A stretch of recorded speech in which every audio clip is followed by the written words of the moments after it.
Секоја ампула е една вакцина и нема делење на содржината. Поради тоа, вакцинацијата со руската Спутник V се одвива без долго чекање на првиот пункт во поликлиниката Јане Сандански. А на список за денешниот прв ден за овој вид вакцина беа 182 здравствени работници, најмногу од Прилеп и од скопските клиники. Одлучив да ја примам вакцината, пошто сум директно врзана со ризик на работното место. Во моментот ништо не осеќам, пошто и боцкањето беше толку благо и нема моментално ништо. Би требало секој да се вакцинира да биде за наша заштита, сепак. Пред вакцинацијата, првин се прегледува пациентот кој не смее да има тековно заболување или сериозни алергиски реакции, ниту пак во скоро време да прележал COVID-19. Сето ова се контраиндикации за Спутник, која е векторски тип на вакцини и ќе се аплицира меѓу медицинарите поради новиот коронавирус. Имаше еден пациент кој што имаше вкрстена реакција и комплицирана алергиска астма и храна и лекови. Таа беше преупатена за Фајзеровата вакцина и две доилки кои што се уште ги дојат своите деца и тие беа упатени за Фајзер вакцината.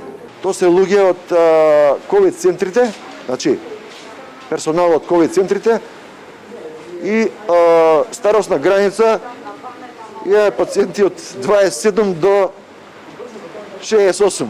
Во изден, но на друга локација во поликлиниката Букурешт стартуваше и ревакцинацијата со Фајзер. Станува збор за лекари и медицински персонал од најзафатените ковид центри, Скопската инфективна клиника и градската болница 8 септември, кои со месеци се борат за пациентите. Одлично исто како првиот пат организацијата, одлична давањето на вакцина безболно и ќе видиме за реакциите како ќе видат. Од првата доза имавте реакции? Не, воопшто никаква, малку локално како и сите. Така. Се надевам дека ќе биде успешно. Ќе проверуваме антитела понатаму, па да видиме дали сме у тие 95% или за несреќа може би у тие другите 5.